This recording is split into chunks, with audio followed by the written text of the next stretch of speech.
Welcome to my channel. Today I'm taking you into the heart of Europe, into a nation whose history is shaped not only by beauty, art, and culture, but also by war. France has fought countless battles, but today's story is about the second major war France ever fought, a war that changed its destiny and reshaped the map of medieval Europe.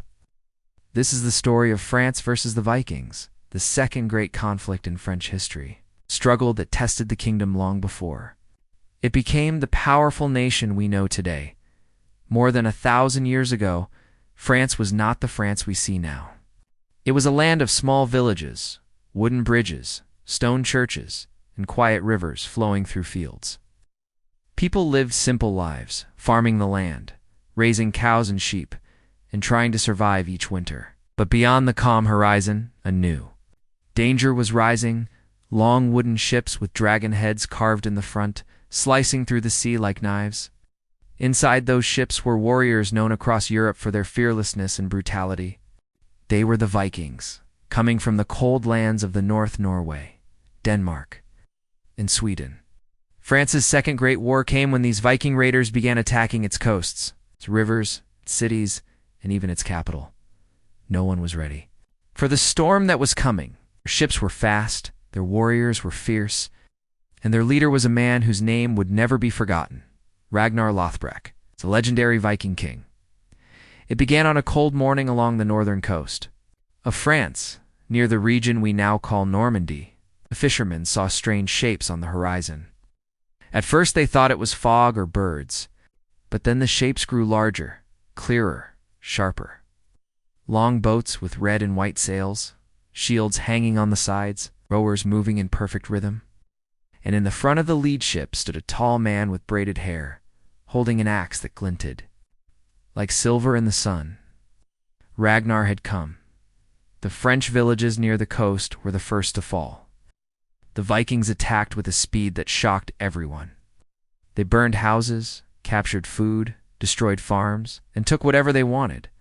Word spread quickly from village to village, carried by terrified survivors. "The Northmen are here," they cried. "They are coming for Paris." France's king at that time was Charles the Bald, grandson of the famous Charlemagne. He was brave, but he was not prepared for a war like this. France had fought its first great war against the German tribes years before, but nothing compared to the fury of the Vikings. These were not armies marching slowly across the land. These were raiders appearing suddenly out of the mist, striking without warning, and disappearing just as fast. The king gathered his warriors, but France was divided. Many local lords refused to join the fight. Some were too scared, some were too greedy, and some even negotiated with the Vikings secretly. This weakness allowed Ragnar to march deeper into French territory. The Vikings began sailing up the Seine River, a wide waterway that led straight to the heart of France, straight to Paris. City after city fell as the Viking fleet moved forward. They looted monasteries, burned towns, and fought anyone who resisted. French monks wrote in their books, "The Northmen came like a whirlwind, leaving blood and smoke behind them." As they approached Paris, panic gripped the city. People fled, carrying children, grain, animals, anything they could save. The walls of Paris were strong, but the people feared that nothing could stop Ragnar's army. And then the Viking ships appeared. Hundreds of them, covering the river like a forest of wooden dragons. Drums beat slowly. The soldiers in Paris watched with shaking hands as the ships came closer, their sails enormous and terrifying. Ragnar stood at the front, raising his axe. Paris held its breath. The Vikings attacked with all their strength. Arrows flew through. The sky fires burned along the riverbanks, and the sound of steel hitting shields echoed across the city. But Paris did not fall. The walls were strong, and the defenders fought with desperation. The Vikings tried ladders, rams, even fire, but Paris stood firm. Ragnar changed his strategy. Instead of trying to break the walls, he blocked the river. Trapping Paris, no food, no help, no supplies could enter. Days turned into weeks, then months. Paris was starving. Its people fell sick, and many feared that surrender was the only option, but the French refused to give up. Finally, King Charles arrived. With a large army, the Vikings now faced a choice: keep fighting or negotiate. Ragnar knew that winter was coming, and winter was the enemy even the Vikings feared. After months of siege, he struck a deal with the king. France paid the Vikings a huge amount of silver to leave Paris and return north.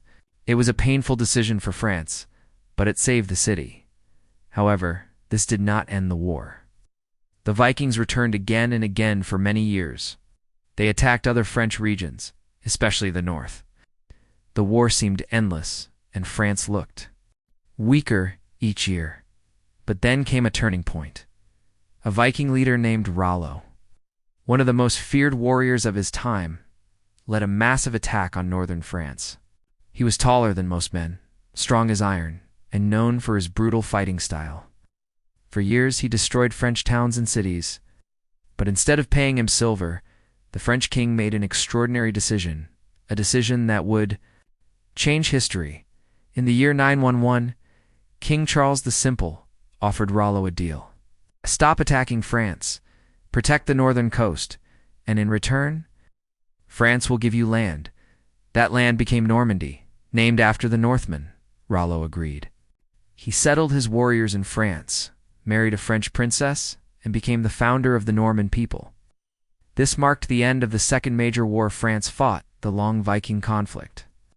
It was a war that brought destruction, fear, and chaos, but it also shaped the future of France.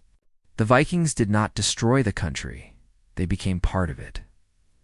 From the ashes of war, a new powerful community rose. The Normans, and over time these Normans would play a major role in French history, British history, and even world history.